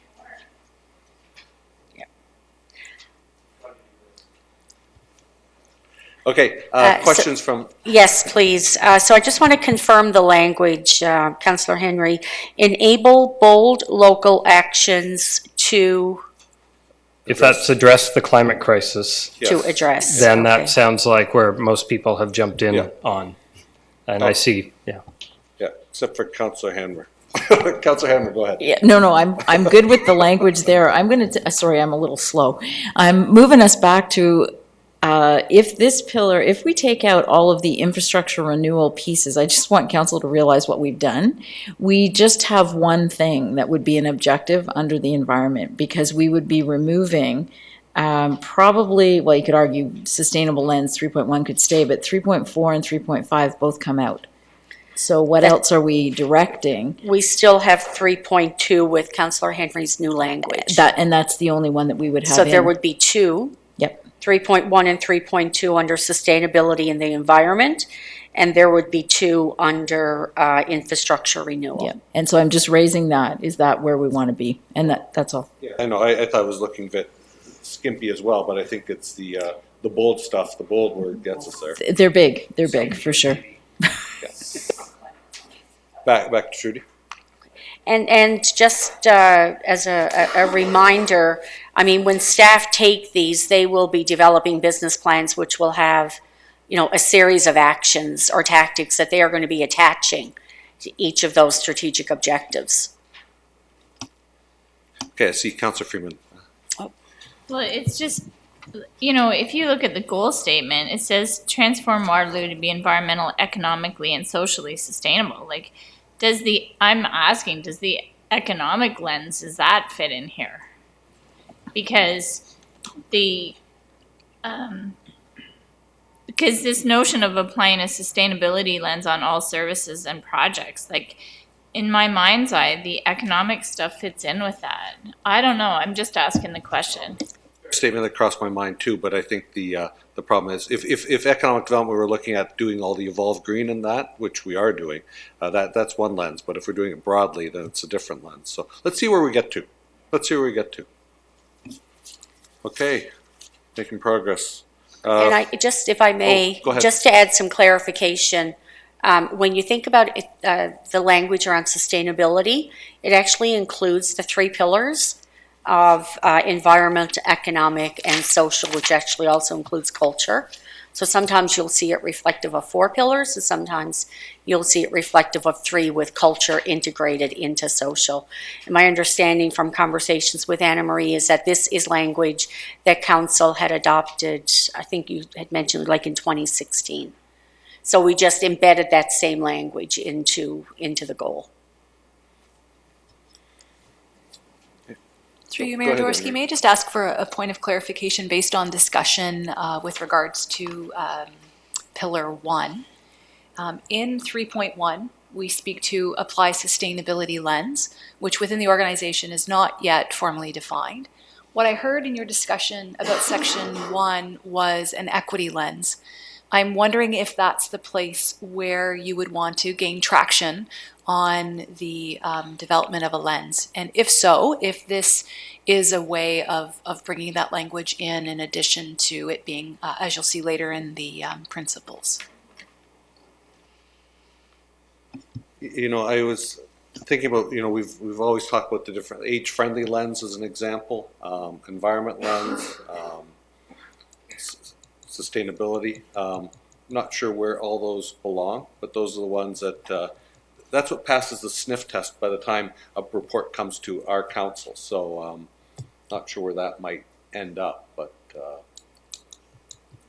I don't know. Go ahead, Anne-Marie. Ask another question, because I didn't answer your question. Okay, Councillor Bodley. Sorry, Anna Marie. I was just going to say, I wonder if that 3.1 point maybe has a little bit more meat to it if we try to reference it vis-a-vis the UN Sustainable Development Goals. And I haven't really given a lot of thought to how I would word that, but I wonder whether council thinks that applying a sustainability lens is looking at decisions through the lens of the United Nations Sustainable Development Goals. I like the concept of your thought. I think it's a big ask because there's so many SDGs, but that sort of does cover everything. That's for sure. Yeah. Councillor Hamner. I was just going to echo the same thing. I like the concept. However, there are 17 of them, and that sometimes is could be a little tricky for us. Yeah.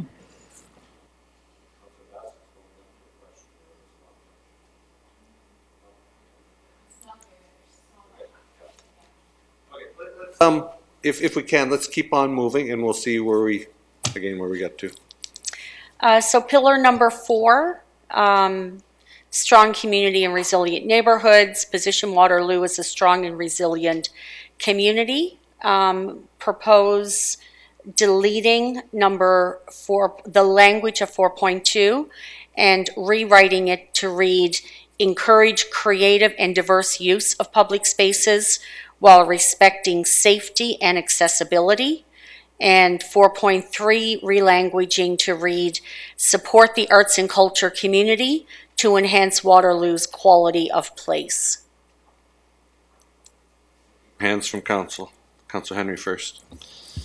I think, and this is generally to the good. I think my challenge with the rewrite on 4.2 is that it's not quite there yet. It makes it sound like creative and diverse use of public spaces in conflict with safety and accessibility rather than in harmony with them. Because the sentence is constructed to confront the two. As you should do this, but you're going to run up to these things. So respect those while you try to do all that fun stuff. And I think good public spaces are safe. They're accessible by law, in fact, in the traditional definition. And we want to add on this piece of making those safe, accessible spaces to be creative and allow diverse use. So it needs a bit of a rewrite. Again, I don't like mine, but it's I'd written down create and encourage the creative and diverse use of accessible and safe public spaces. It's very meaty. So I don't like that piece, but I also wanted to reframe the encourage to recognize that in this term of council, we are creating new public spaces and spaces in places. Those will be actions we take. And so we shouldn't just be encouraging stuff in the existing spaces. We are creating new spaces that should also be those things. So I had to create and encourage the creative and diverse use of, but I don't like that language. So I was trying to mash them together. It's hard to do. Councillor Freeman.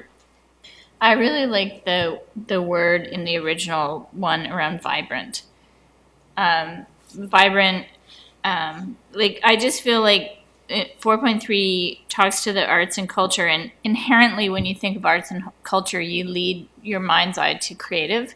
And I kind of feel like there's this overlap that's created between 4.2 and 4.3 through the use of the word creative. And so I'd like to see something that talks about vibrant public spaces and that are safe and accessible, vibrant public spaces. Because we're talking about building resilient neighborhoods. And so to do that, I see these as being the place for people to come together and to demonstrate how it is they want to be together. And so that's what that point needs to get to for me. And I don't know So, what the language is. I don't want to wordsmith it. No, but I think I heard you say create safe, accessible, vibrant public spaces. Yeah. Which kind of matches what Councillor Henry says. We are creating them to encourage. I'm not sure who we encourage other than staff team here, which we do through. Like we could say continue to build or invest in if we don't want to use the word create again. But yeah. I don't know. I don't see a problem with word create. Yeah. I think but it's simple. But to me, that notion of vibrant, it's that if it's not vibrant, people don't want to come there. And I think vibrant's a nice word that speaks volumes to people. Councillor Bodley, looks like you're moving to the microphone. Okay, go ahead. I was just gonna say, I do like the diverse use of public space element to it as well, as opposed to just that's maybe the one thing missing. I like the wordsmithing, and I love vibrancy as a word. So I would just say I don't know how we would get diverse use in there, but I think we need to be thinking outside of the box, not just the neighborhood park, but diverse usage of our public spaces. Another lens for us, diverse uses. Councillor Vasek. Yeah, are we suggesting changing strong community? I just don't know what strong community also refers to. So I could use some clarification about that.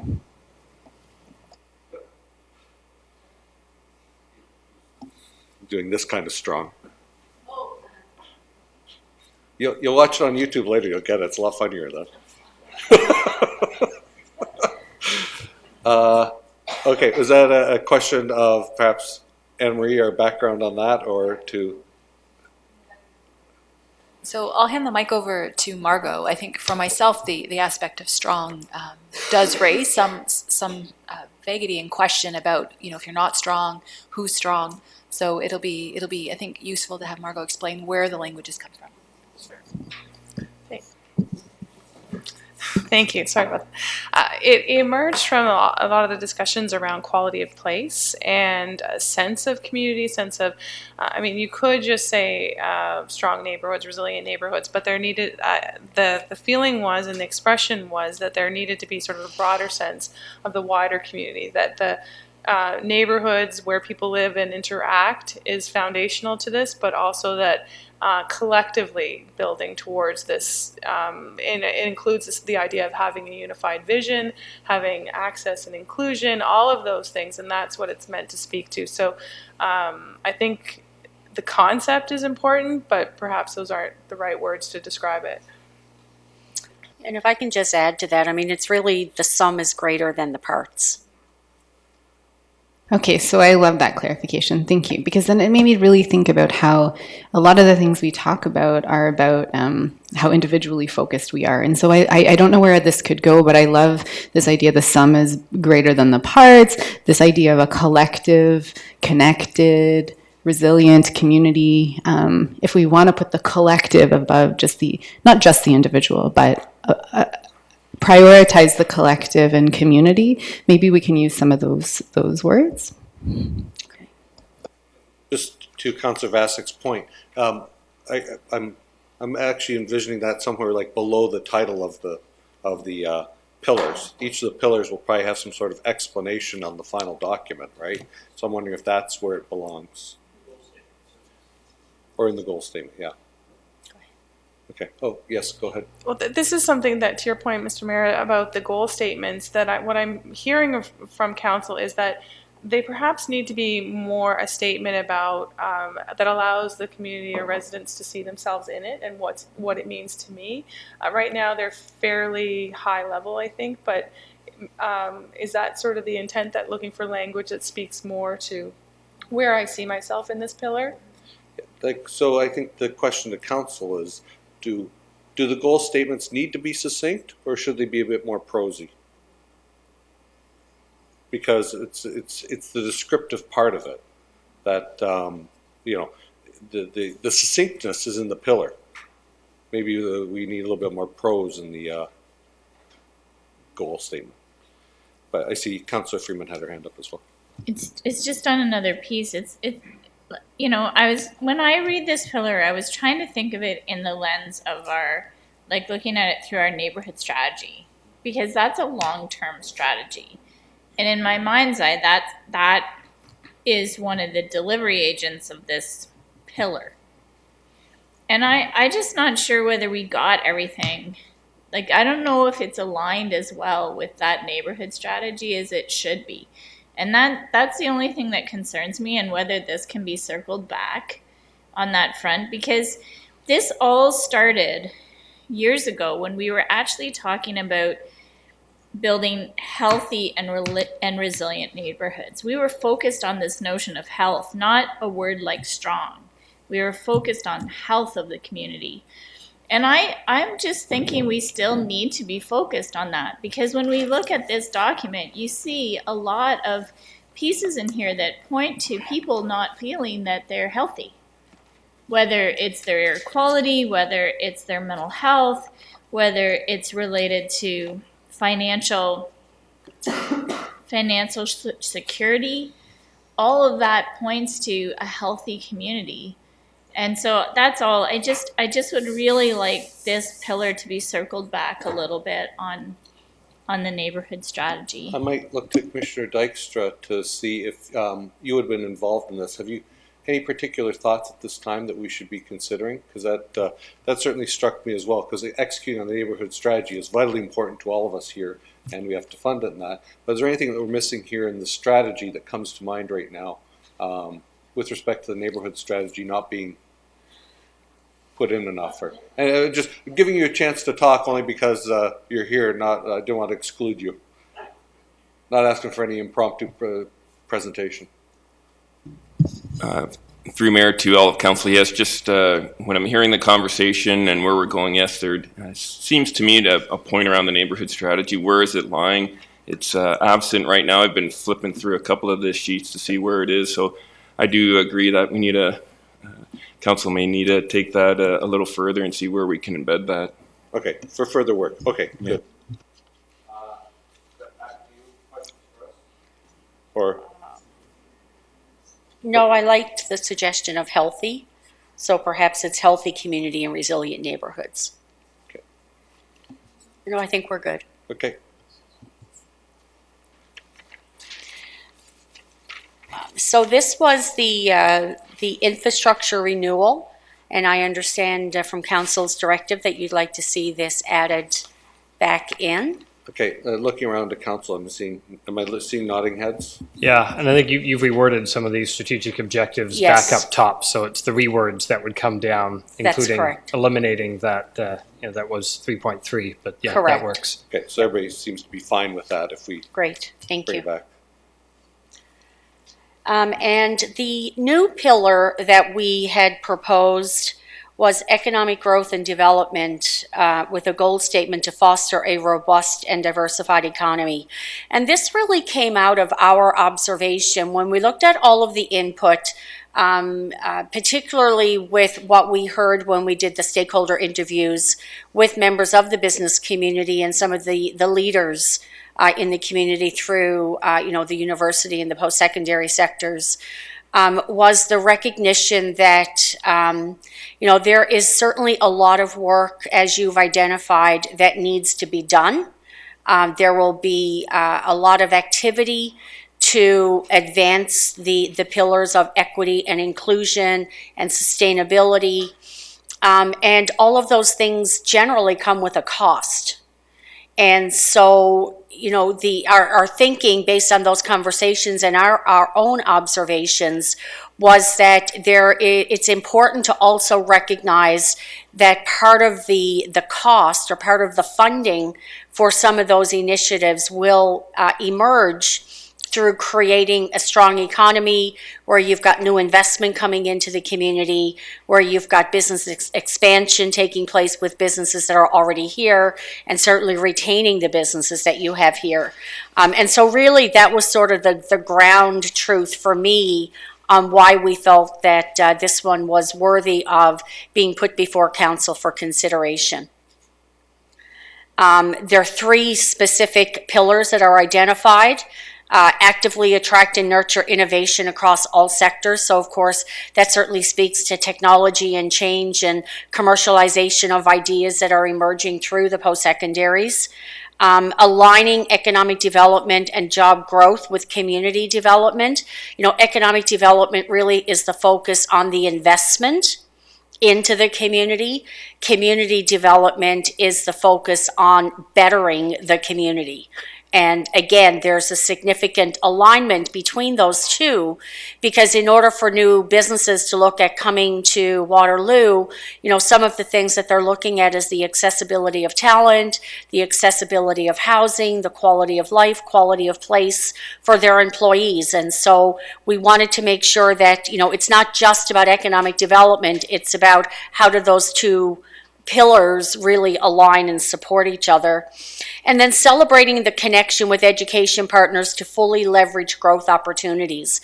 And this is more, it's more than simply working with the post-secondaries to, commercialize, business opportunities and ideas that are coming out of the post-secondaries. It's more than supporting just research to support businesses. It's also about engaging with all education across all sectors. So, working with your school boards as an example to make sure that the students are aware of exactly what Waterloo has to offer and all the great things that are here and all of future employment opportunities, because we want to make sure that we're keeping as much of our population here as we can.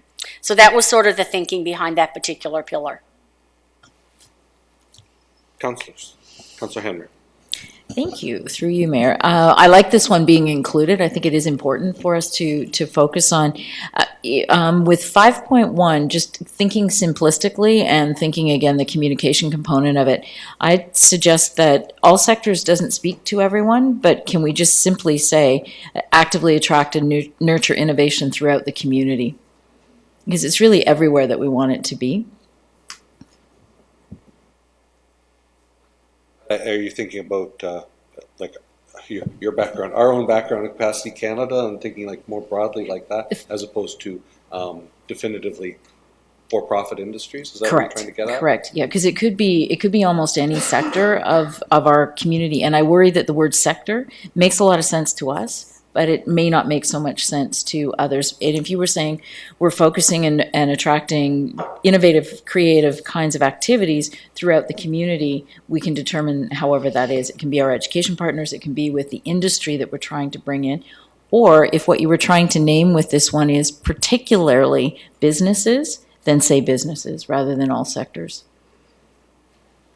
I like the conversation. I'm not sure where we are in that, but I like the conversation. Councillor Vassic, did you have your hand up? Yeah, go ahead.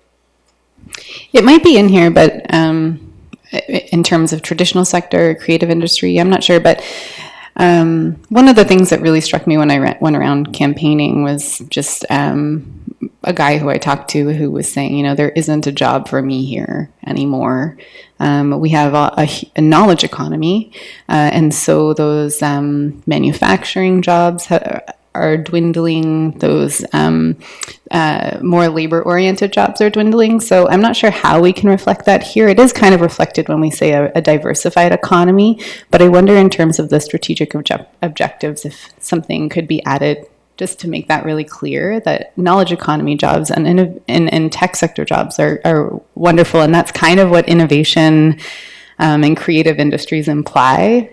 But do we lose out on those jobs where people are having a hard time finding those jobs if they're not a part of the knowledge economy?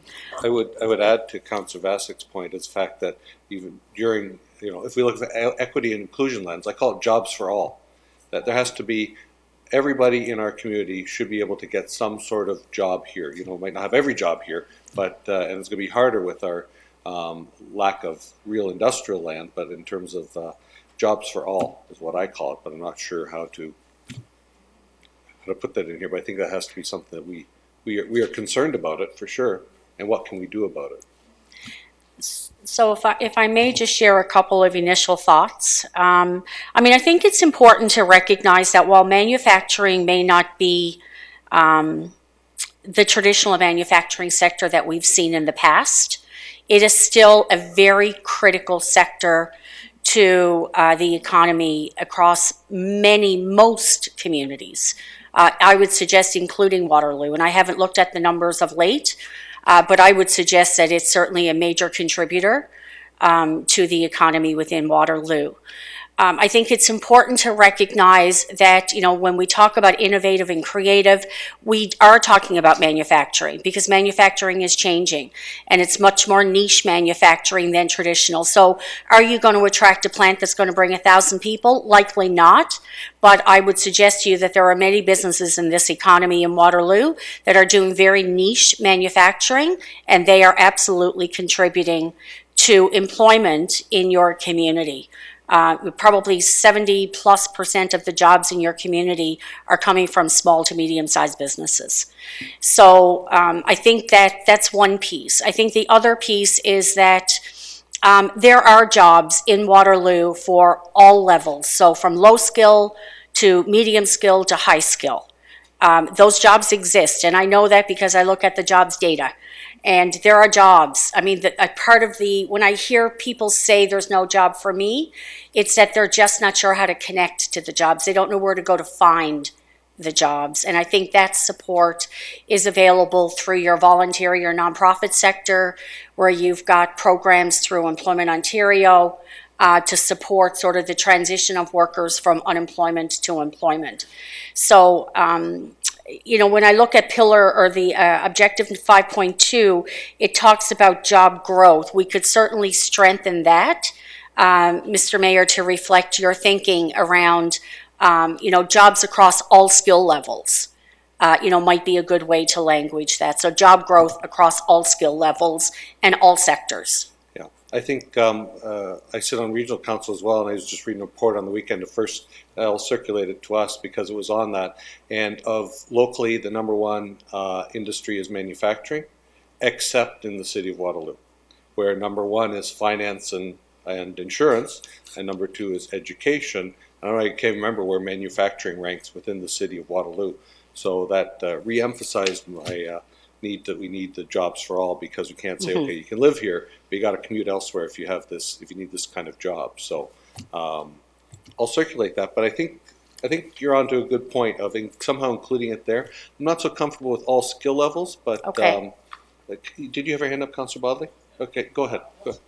No, I value your input on what I'm saying, so more than my own voice. Everything you say is amazing, Mayor Jaworski. Yeah. Too many halls today. Sorry, I hate to do this, but economic growth and development got 0 votes out of the top 5 of 10 pillars of any of the councillors here. I'm not suggesting that it's not important at all. I'm not suggesting that, but it got 0 votes from out of 5. Like, we had 5 chances to vote for this, and nobody voted for it once. So I find it's a little interesting that it's come back. I'm okay to discuss it, and particularly as a 6th one. Maybe if it was the 6th one, everybody would have voted for it. But one of the things I struggle with economic growth is the same thing I'm going to say that I struggle with when we talked about affordability is economic growth for who. Because if we come back here 4 years from now and I see that document that shows that we had 11% over 200 making over $200,000 and 10% making under $20,000, and that economic growth has caused that disparity to widen, that's a significant concern for me. So I appreciate a lot of the conversations around jobs for all, and skill levels and things like that. But I would, if this is going forward as a pillar, I would like there, and I know this was talked about in the inclusion and equity side of things, but I would like there to be some conversation around the economic disparity in the community and the growing gap between rich and poor. So that's just one thing. And the second thing, just for consideration, would be whether or not something that did get a bunch of votes, not quite as many as the top five, but affordability is maybe needs to be rolled into this conversation. Economic growth and affordability, something to that effect. Because I think that's going after some of the challenges that we face in the city of Waterloo in particular, which is around this economic disparity issue. Well, that does match the prosperity and affordability being two sides of the same coin, right? So that's a good point. And I think before, I know when I voted on this, it's have we done well in economic development? And if you look at over the past 6 years, yes, we have. So it wasn't really necessarily front of mind, but and I think that we had on so many other good topics that we really had that's why it sort of fell back in my own mind. But I do think it's important. I think I like what you brought up here. I'll see how people can put it together. But Councillor Veith. Sorry. We already have a regional economic development corporation. We have economic development within the city of Waterloo, and we're doing really well here. But maybe and it's really important to me, but I'm not sure that it needs to be a pillar. Could it not? I mean, we've got the word economically and socially sustainable under pillar number 3, sustainable city. Is there a way, to bring that under another pillar, for example? Yeah. I think that possible might be difficult. And if you look at the activities, reflecting now just personally of all the activities I do, we do a lot of things that are ribbon cuttings, new job creation. We're on the phone whenever a business closes. We have such a cadence of economic development activities in our week-to-week lives. I'm just musing aloud, but I saw Councillor Henry had his hand up. I take Councillor Bodley's point well, and Councillor Veith, you've engaged on it as well around how this had popped out of our exercise and how it hadn't popped up in our exercise. And I think the reason for it is the prompt in the exercise, and of course our challenge with fitting 5. Maybe if we had 6, this would have showed up. But for me, the reason this didn't pop up a few weeks ago was not only because it had stiff competition, but because the prompt was, what areas need significant work over the next 2 years? And the way we're paddling down the river in this front is going well. So it didn't need significant new incremental work, but does it need continual ongoing work because we've been putting a lot of energy into it? Absolutely. Had the prompt been different, I might have thought differently. And I think what we've heard from our consultant and team that have come back is the data supports it continuing to be something that we're actively interested in the city. So I'm okay at keeping a 6th finger and not lopping it off to try to be more efficient, but perhaps we can accommodate some of where Councillor Bartley's point is on this and what's been raised around really a diversified economy that works for all into the goal statement as a way to give some further expression to the pillar, because it does have some resonance in the strategic objectives if you framed it the right way up top. I think the educational connection is important to dealing with upskilling and skills connections where there are some gaps, because the manufacturing jobs that we have in Waterloo and in Waterloo region, many more of them require a different set than a not quite high school and drop out and you'll be here for 40 years. It requires a different point of entry, but it's still there and can be matched if we work very well. We have call centers in this city. They're not very well they're not very transit accessible, although the region is working on changing that when ION starts, which is good to some of those locations. But there are some other barriers that we can have some influence on for where these are located that we've already talked about early on. So I think we can capture it in some goal statement work with generally what we've already got here with the tweaks that we've discussed. A diverse economy that works for all and all can work. Councillor, I think Councillor Vasek, were you next? Or no? Okay, Councillor Freeman then. Oh, sorry. Go ahead. Thank you, Mr. Mayor. I just wanted to clarify a couple of things. I think that in terms of economic growth and development, we're not just talking about investment attraction, and that the ideas around it working for all and for it benefiting. Typically, an economic development strategy is focused on increasing disposable income or across the whole population. So it's broader than just investment attraction, which I would argue is obviously going well, but it can also address the points you raised around workforce. And because the reality is that with Industry 4.0, manufacturing is changing, and we can't impose a style of manufacturing that's no longer going to exist, but assigning resources and attention to figuring out how do we help folks navigate those workforce shifts can be an important focus of economic development. The idea certainly around access and inclusion can also be embedded in an economic development strategy. And the other thing that I would offer to consider is that one of the discussions that we had around not including it is that the strategy then goes out with a lot of ideas and wonderful, inspiring commitments, but we're not talking about how we're going to support it and how we're going to pay for it. So it just adds a little bit of balance from that perspective. Freeman. Through you, Mayor Jaworski, I agree with leaving this in, and I think one of the things that comes back to me is that if we don't keep the eye on this particular piece, no one else is going to. I mean,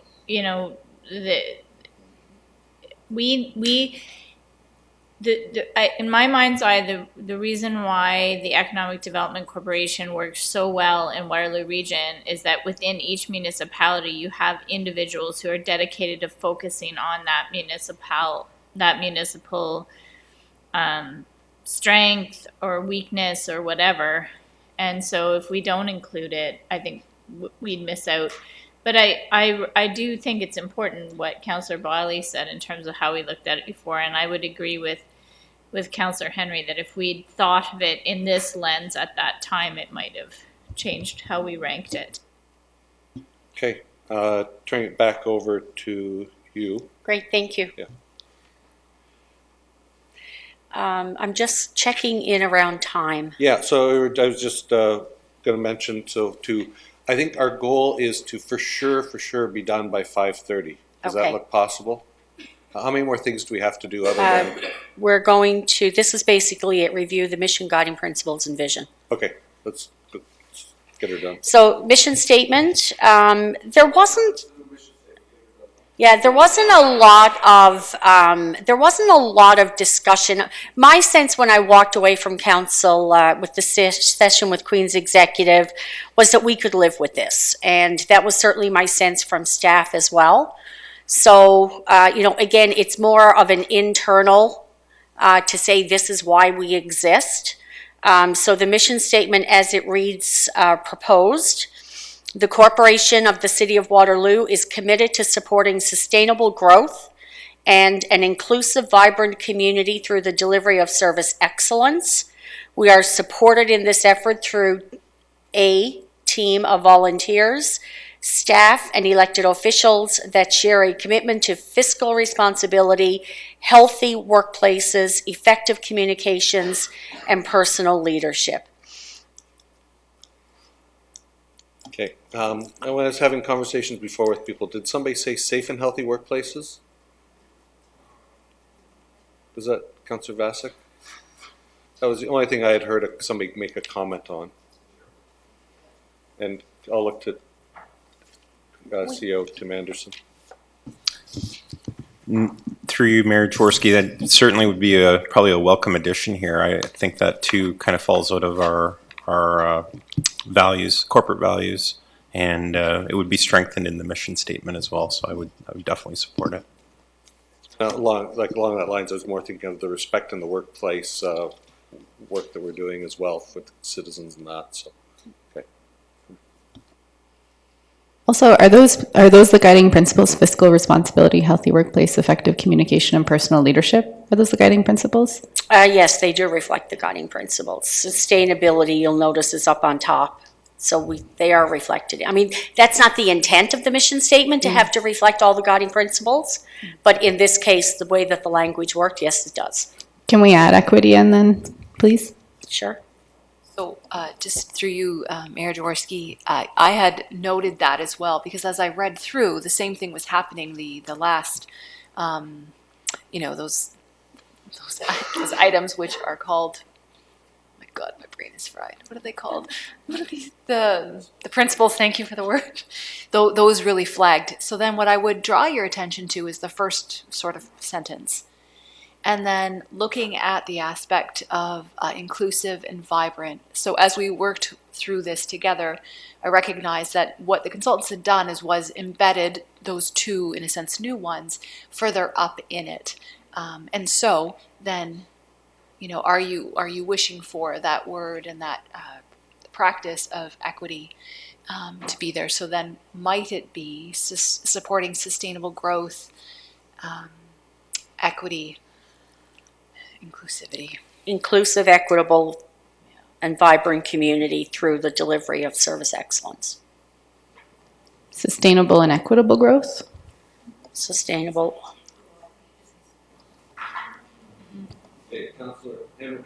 Thank you. I think the bigger piece is equity, so I wouldn't put anything else around equity. Sustainable growth, equity, and an inclusive, vibrant community, so that it's standing on its own.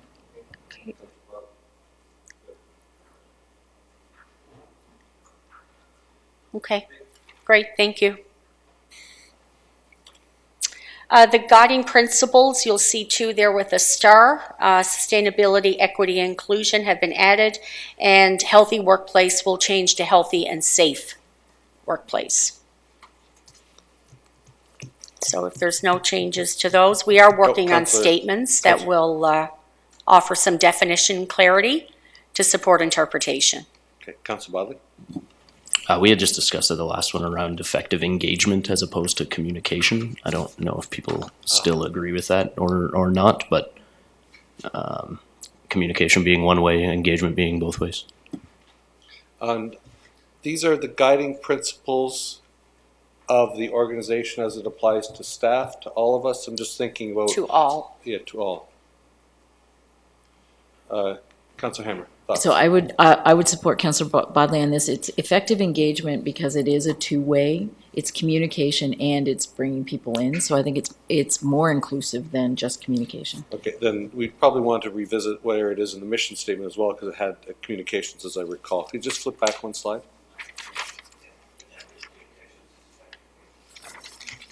Okay, everybody kind of good with that, where it's changing communications to engagement?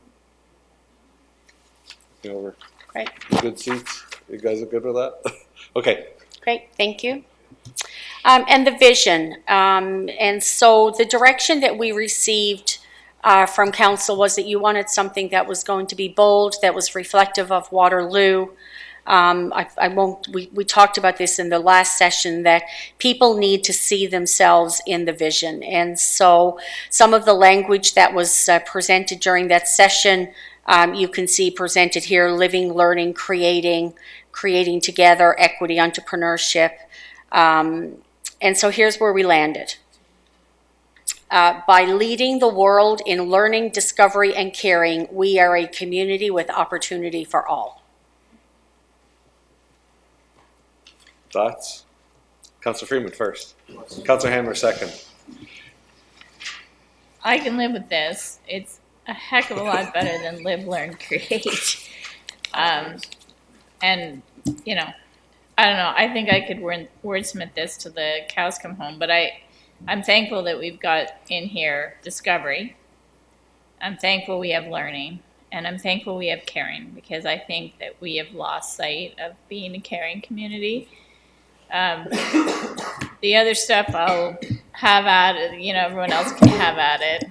Let's see what Councillor Hammer has to say. I do like it, except for one part. The "we are a" defines for me that we're already there. And so when I think of the vision statement, it's something that we're not quite there. I love that learning's in there, discovery, caring, and a community with opportunity for all. Those are all great kind of aspirational pieces. The "we are a" just puts it in today instead of 5 years out or 20 years out. So if I could respond to that. A vision statement is, what do we want to be when we grow up? So I would suggest to you that this does not mean that we are today. It means that this is what we are working towards. I think Councillor Hammer, you said that we will be a community with opportunity for all. Yeah, and we get into semantics and Of course. wording. It's just when I think of a vision statement, it's making sure that I agree with you. It's something that we want to grow up to be, and where do we want to go? It's just the words, the tense of the words puts I it in bow where to they're- council's direction. Yeah. Councillor Vasic, did you have your hand up? I'm sure you're thinking of something. Yeah, I'm just totally toying with ideas here. I love the idea of opportunity for all. But what if we just said Waterloo leads the world in learning, discovery, and caring?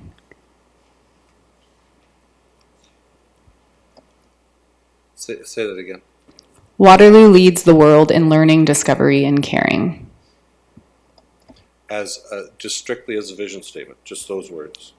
Yeah, I think opportunity for all is captured or in a lot of what we've talked about already. So I don't know if we necessarily need it there. I think it's implied in caring. I see Councillor Henry has an idea on this. I was inclined, since there was growing consensus, not to blow this up, but since Councillor Vasic has opened it, then I'll go with the thoughts I already had Okay, written guys have down 10 that I was minutes. going to suppress, which was You guys have in 10 minutes. favor. I was going to to figure suppress this my out. thoughts in favor of consensus, but here they go. I think if we take the phrase as it's worded on the page and flip it around so it's a normally written sentence that doesn't start with the end first, it doesn't work. Is if we say we strive to create a community, we are a community with opportunity for all by leading the world in learning, discovery, and caring, it doesn't make much sense. That's what the sentence actually says. We just pretend that it says something better by flipping it around. So with Councillor Vasic's suggestion, I'd say that our vision statement is really, Waterloo is a community, is an equitable community that leads the world in learning, discovery, and caring. And that would do it. Repeat it again. Waterloo is an equitable community that leads the world in learning, discovery, and caring. I'm warming up to that. I transitioned what I originally had written to. Now, since you two are Align with- bantering, I'll go back to Councillor Vasic, but I still have Councillor Bodley and Councillor Freeman on the line list too. I love that you added the word equitable. I only wonder if this might be the only place where we should clarify what that means, because it is a vision statement. So, no. No, I like it. Whoa, slow down. Okay. Caring's there.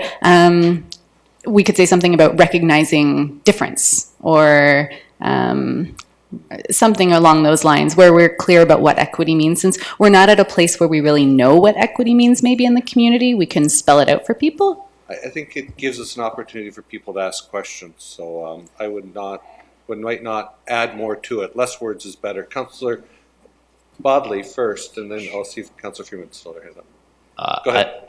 I love Councillor Henry's suggestion, because when I read the "we are a community with opportunity for all," that was us trying to capture the equity piece. Yeah.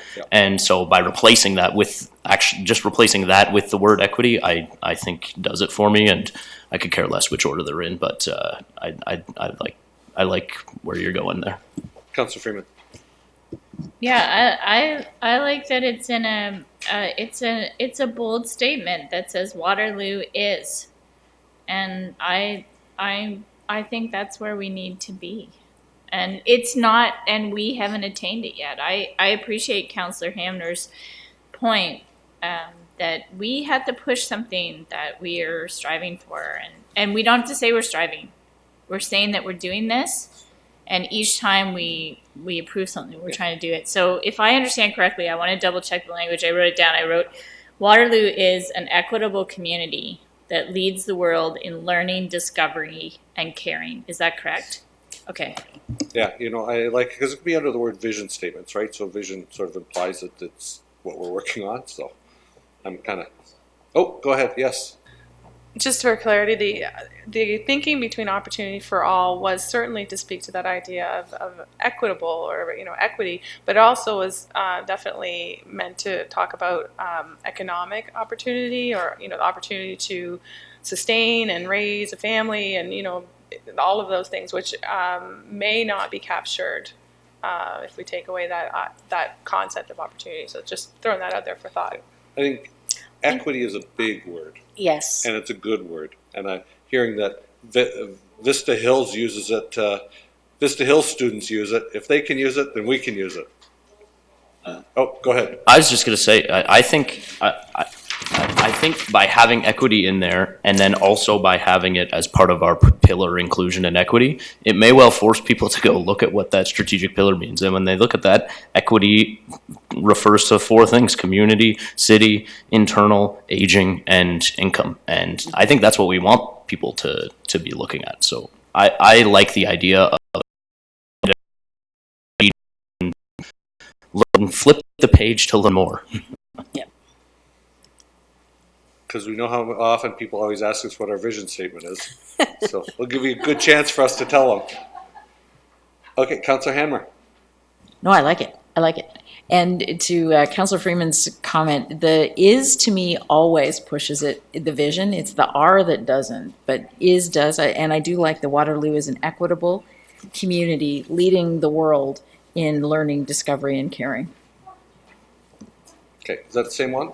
Yep. Okay, Yep. good. I just had to make sure I had it right. Okay, yeah. Go Thank ahead. you. I think we have a winner. Yeah, I think we do. And thank you. With 5 minutes to spare, Wonderful. unless there's any questions. Seeing none, thank you very much, and thank you to the team and the team on the side here who got us all through this. And it's a lot of work, time well spent, and I think we did a decent job because we handled the toughest one first. I knew that one was going to be tough, and we spent 50 minutes on that one and then made it through all the rest and added one. I think we did a really good job today. So thank you very much for counseling us through the day. Thank you. And do we need to adjourn? Recess.